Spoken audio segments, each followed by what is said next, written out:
Greetings, everybody. I was so excited to be here today. I can't tell you because I wanted to show you a discovery that I made with one of my decks of cards that I was preparing for a workshop that I have coming up on Sunday. I'll tell you about that in a minute, but I have to say, I have to admit to you that I was so excited and so concentrated on what I was doing. I was trimming a deck. And that's not exciting. People do that every day, and I've done it before, on here for you. But I had one of those moments, like when I was trimming my deck. What an incredible effect it gave me. And I'll share that with you in a minute. That I somehow only recorded bits of it. And the bits I recorded are stupid. They're just stupid. I'm not going to give you stupid stuff. I mean, I'm not going to give you a lot of stupid stuff, at least intentionally. So that was ridiculous. So I can tell you about it, and I can show you how I did it and explain how I did it, but that's not the point of it. The point of it is the effects that I got from the deck and how I changed my mind a little bit about this practice. So I'm going to show you why in a minute. But first, I do want to mention, for those of you before I lose you at the beginning of the video, that I'm having a workshop on Sunday, this coming Sunday, June 11th, at 11 o'clock, that's Pacific time in the morning, 11 o'clock in the morning Pacific time, on Zoom, a live workshop. And it's going to be on reading the court cards. I cannot tell you, in my years of being on this channel, I think this is my 10th year, I'm on here 10 years now, how many people express to me how frustrated they get with the court cards in general, and also with the court cards in certain decks. And I want to address that. I have addressed it in the past few times, and in my tarot classes, we always do sessions. We do one of the weeks out of the sessions is really dedicated to court cards in a lot of ways. But I really want to address this with a workshop, because a workshop gives us a chance to talk back and forth, right? You can answer direct questions about the course or whatever, or share some of your insights about the course, which is just as important. So I'm excited for as many who can to attend. That's this Sunday, June 11th at 11 o'clock Pacific time. If you cannot, though, it will be on Zoom. It will be recorded by Zoom, courtesy of Zoom. And when I get the footage from that workshop, we will upload it on my channel here on YouTube, and it will be an unlisted playback video. So anybody who has the code will be able to see that. So if you cannot attend the workshop, but you still want to purchase the workshop, you can get it via the playback. Same information. You just won't be able to be live and to talk to me live and to ask me questions or to share your insights with all of us, which is so fun, which is really fun. Okay, enough about that. I want to talk to you about what I was doing, how I got into this. Of course, what it has to do with the workshop, because the workshop, I was thinking, we always have trouble, a lot of us have trouble with court cards, but in some decks, they're pretty straightforward, and it's just general trouble, and I'm not going to worry about that today. We're going to worry about that on Sunday when we do it in the workshop, like just in a regular Rider-Waite deck, or a lot of decks where it's straightforward. All the knights are on horseback, or right, the king and the queen are identified by their throne or whatever. We sort of get the idea about what the courts are about. But then we get into decks that we really love, a lot of the specialty decks that we love, because we love tarot and we love collecting decks, and we love them to really appeal to some of our sensibilities, some of our hobbies, perhaps some of our interests. And I've shared that on here so many times, like some of my favorite decks that I read a lot, like a lot of the decks like that deal with the relationship with the earth we have, or the animals with the earth, and a lot of those can be problematic in the court cards. Okay, so I was looking through my decks today. I'm on a big table. I had my decks everywhere. I'm looking at my decks to see what I wanted to choose for the workshop, and I was looking at certain decks, like here's the and I can show you the book. the Forest of the Enchantment, which I have shared. I keep getting glares. I'm trying to get light in here. It's very dark and my lights are giving me glares. Which I really love this. And these is big, well, you can't even see that. You know, the book I love so much because the book is full color images of the cards. It tells you about the card. But anyway, the cards themselves are glorious. I don't use them too often. I will show you when I move my camera here what I like about them. But they're hard to film because they're sort of muted. The illustrations are a bit muted. But the difficulty with the court cards, of course, in that is their naming and their hierarchy. What they name the hierarchy, the suits are a little different. So that has its own problems. But we do like the. It's a good example for a workshop to talk about, okay? But anyway, one of the things I like about the thing important today, one of the things I like about the cards is, where's the glare coming from? Is there are, and there's no border. There's no border. And you really, because this is a fantasy deck, it's a deck about stories, it ties in with fairy tales and things like that. You really get drawn in, and you get drawn into the illustrations on the cards, probably because there's no border. And I'm going to show you that. Okay, I'm going to show you a couple of other decks. But then I come across another deck, which I'll talk to you about in a minute again, that is ripe for the picking for a workshop on court cards, because it's one of the ones it's my greatest pet peeve deck. It's my greatest pet peeve about the deck, which I do like, but is the way they deal with the court cards in the deck.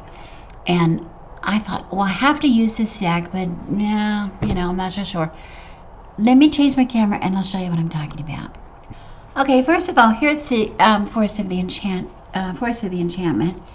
And this is what I'm talking about. Here we have, like, there's, you know, if you can see, it looks like Hansel coming upon the gingerbread house. Here's a woman now asleep in the forest with the baby bunnies around her. Here's the troll. The troll, I don't think you can see on here, but the troll is under the bridge as he's trying to cross. Okay, I've showed you this deck before so many times. We've not done a walkthrough. There's the three bears. You know, it's just very, very, it draws you in. It draws you in. It's just not a picture of an enchanted tree. It draws you in. Okay, it draws you in to that poverty they're feeling. It draws you in. A little bit unlike we see in the Rider-Waite, where in the Rider-Waite, it's like we're capturing an image of the impoverished people walking, you know, in the Five of Pentacles, walking beneath the church window. Okay, this really draws you into the emotion, and I think it draws you in. It's not just the beautiful artwork, but it is because there's no. It's enhanced by the fact that there's no border around the cards. Okay, so I got to thinking about that, and I really believe that because in my Wildwood tarot deck, I have trimmed it. And it's so much easier for me to feel the energies of the card because I'm drawn into the imagery. I think the white borders particularly do a disservice to cards. They do a disservice to cards because it's more like a photograph. If you're the kind of person who crops your photographs that you take, that put up on Facebook or wherever, that you take on your phone, you can then crop them before you release them to the public to see, you'll understand what I mean. It changes the mood of it, okay?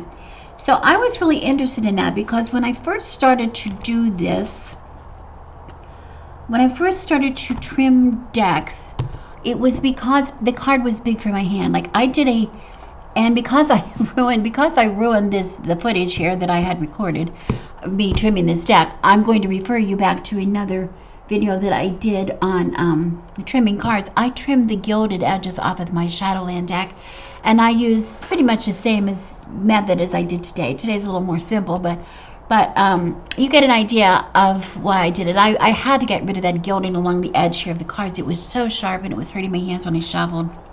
Also, the cards were very large, and if I could get the size smaller, it's easier for me to shovel. Yes, because I'm a riffle shuffler. It's still hard because some of the cardstock is very stiff. But also, when I'm putting cards out to show you, to share with you, if they're too big, or when I do my tarot classes or my tarot readings on Zoom, I can only put so many cards in the photograph if my cards are too big. So I have to keep getting smaller images. So I tend to like to trim a little more than maybe some people do. But I have to admit, I was always wondering what it was that people were trimming. They're trimming, these crazy people. They have a whole channel.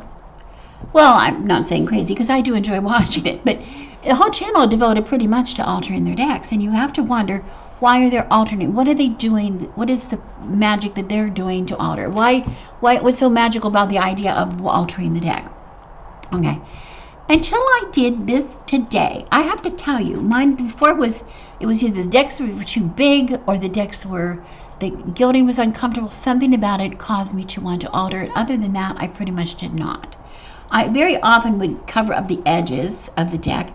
And in this deck, because it has these beautiful illustrations, it's very noticeable to me how ugly the edges are compared to something that is, that has been edged. I do intend to edge this. I'm not going to trim anything off the cards. They do not need to be trimmed. I can shuffle this, even though this is a large deck. It's beautiful cardstock, and it's one of my favorite decks to shuffle. Okay, publishers take note. Publishers take note how easy this is to shuffle. Okay, but I don't need to do it, but I might color the edges.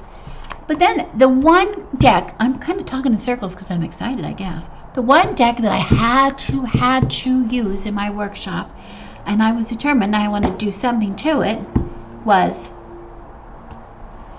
the Cat's Eye. And you have seen me, I think I have done 3 videos, just maybe 3, maybe 4, completely about the Cat's Eye, using the Cat's Eye totally. That's the subject, whatever, because this was the deck. Those of you who are new, I got this deck. I was going to do a fair, a fundraiser fair that a cat rescue near me locally here was running. It was for cats and dogs, but mostly cats, and I had a lot of things with dogs. But cats are so unique to themselves. I asked Arwen, actually, I asked Arwen to suggest a cat deck to me that was good. I didn't want just, people with cats' heads on them. I wanted, or cat deck, like I didn't want a Rider-Waite with cat heads on the people. I think that's kind of nuts.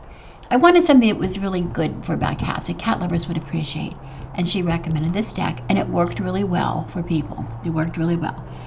But the thing about the deck was, it was cute, it was clever, it was nice, but it had a white border around the outside, like so many do, your standard white border.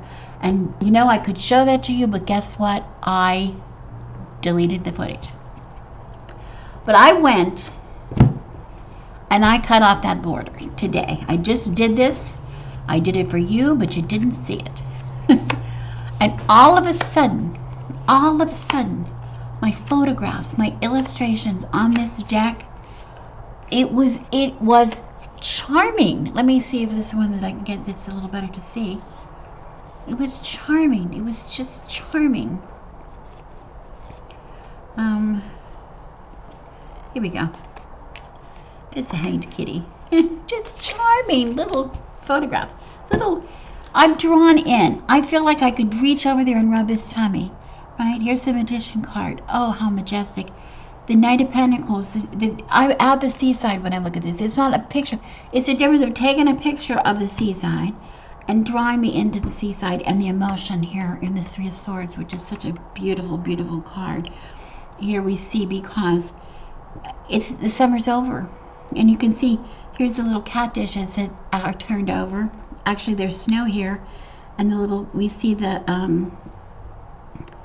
little prints of the cat who came around, but there's nobody there to feed the cat because they've gone, the vacationers have gone for the season, and it's a deserted cottage now there by the sea. So we feel that loss that little kitty felt. We feel it. Here's the hermit living in the alley, right? Living in the alley, off away from everybody else. Okay. maybe it's time, looking out, maybe it's time to come back, you know, after being sort of hidden away, maybe. We get the emotion. It was charming. All I can say is when I trimmed it off, I could see as I was trimming each side how it became. These images just charmed me. I'm so excited. I was so excited what I was seeing. I was so excited what I was seeing. This is why I was... So I was going to show you the trimming. And now that I think of it, it was maybe foolish because you've seen one person trim, you've seen the next person trim. I have trimmed. I've showed you how I trimmed. I can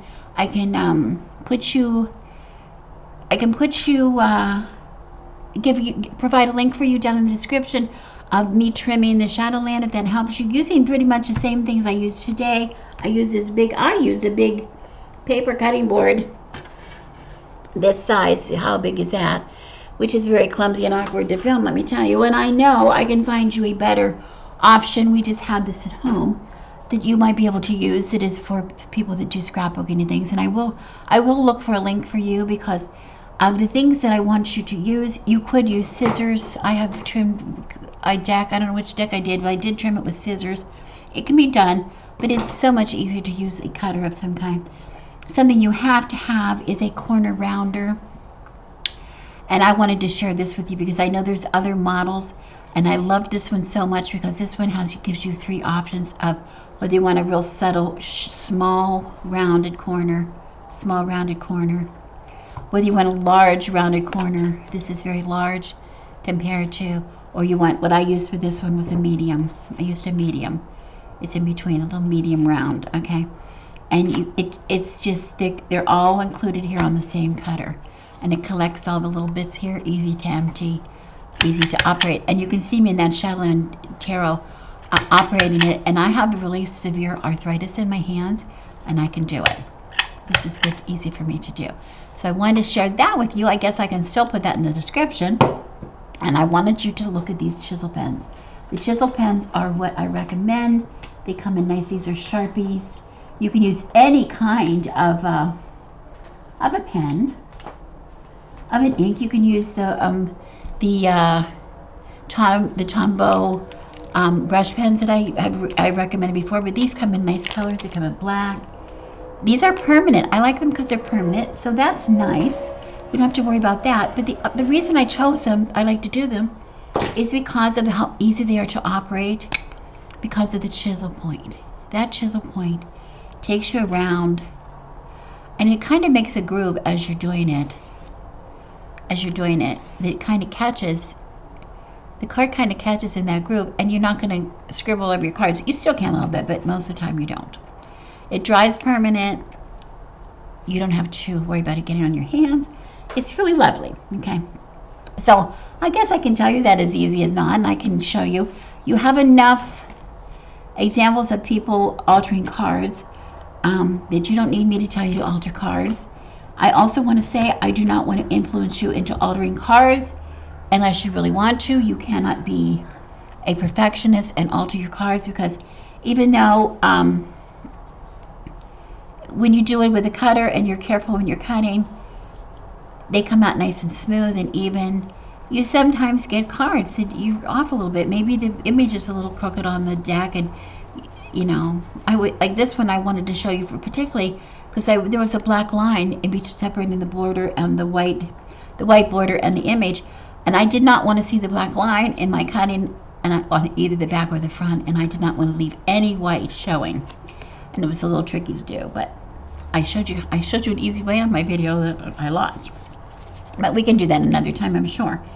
But the reason for this today is I just want to show you that I turned the corner, and this became magical to me. These cards, this is a deck that I used to like a lot, and I use it, and I like the way it reads, but now I'm enchanted by it, and I love it. And what I want to say about this deck is, if you're a cat lover, this is a deck. If you don't have it, you have to have this deck. I mean that. It's very inexpensive. I will provide a link below where you can get it. But the other thing is, if you are somebody who doesn't really like cats, you don't get the cat thing, it's a deck I want you to get. I want you to get it because if you don't understand, if you don't like cats, you probably don't understand them. And this deck, the author of this deck understands cats more than most. It's like the Jackson Galaxy of Tarot, whoever the person is. Let me see if I can find the name of the person. Deborah M. Given. Oh, a vet. She's a vet. Doctor of veterinary medicine. She really gets cats, and she really gets you to get cats. She gets you to get cats. If you don't get it now, you don't understand cats, you will understand them. And maybe it'll turn a cat lover, it'll just make you love cats more. A cat hater, it may make you love cats, or like cats at least. So I recommend it to everybody. Okay.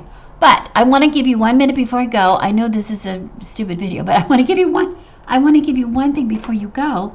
The reason I selected this deck for my workshop. In case you're interested in the workshop, I want to show you. Let me pick these cards up and pull out some court cards. This is what I did not like about the deck. Okay, let's see.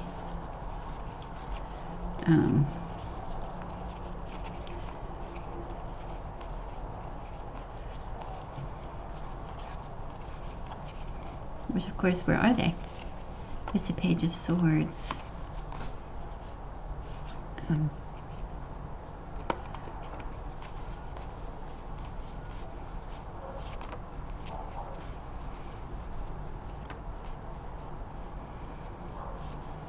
I think the cups is a good example. Let me get the cups out. The court cards for the cups. I think I can find that right here. I'll use those. But we can see either way too. Here's the Queen of Pentacles. There's the Queen of Swords. What stands out in those two cards? What's the difference? Why do you feel different energies in those cards? Here you see a Siamese cat, and here you see like a Calico or a Tabby or whatever this is. I'm not sure. It's hitting the grass. You know, what's the difference in those two cards? What's the difference? And look at the cups. Look at the cups. We have the Page of Cups, the Knight of Cups, the Queen and the King of Cups. What is the difference? And I've showed you this before in this deck. I know I have. I've showed you this, how frustrating this was for me in the beginning because, of course, yes, this is a kitten, and so that might mean something. This is a knight. Maybe it means something because his tail is up. He's kind of ready to, I don't know what he's doing here. He's just rubbing himself on the side of the sofa like they do, like marking it with his scent glands or whatever. The Queen and the King. What's the difference between the King and the Queen and the King of Cups? As a reader, when you see those show up in your reading, especially in combination with these others, which show you very good. Here's the Seven of Swords marking a wall with urine. Here's the Hanged Kitty upside down. Here's the Devil separating himself, with really blocking himself behind a block wall, imprisoning himself really in the laundry room with the food, wherever the food is, and he's missing out on everything on the other side of that wall. Here's the star playing with the reflection in the water. These really tell you a lot about the life of cats. They really do. Like I showed you, this one really does, you know. But except when we get to the court cards, we get nothing. So that's why we're having that is why we're having the workshop. Okay. Same thing here with this deck. My favorite deck of all times, pretty much, the Wildwood Tarot. The court cards are represented in this deck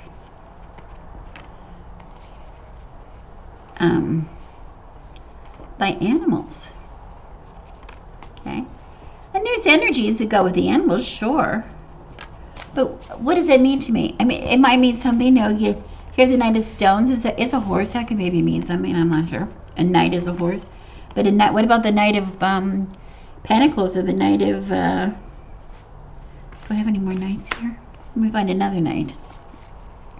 Because we understand knight energy, the energy of a knight, or the hierarchy of being a knight.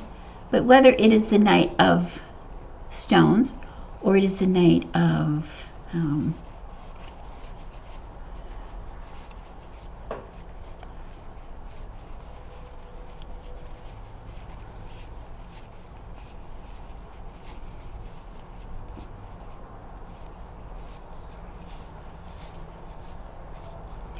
Knight of Arrows, or the Knight of Bows, or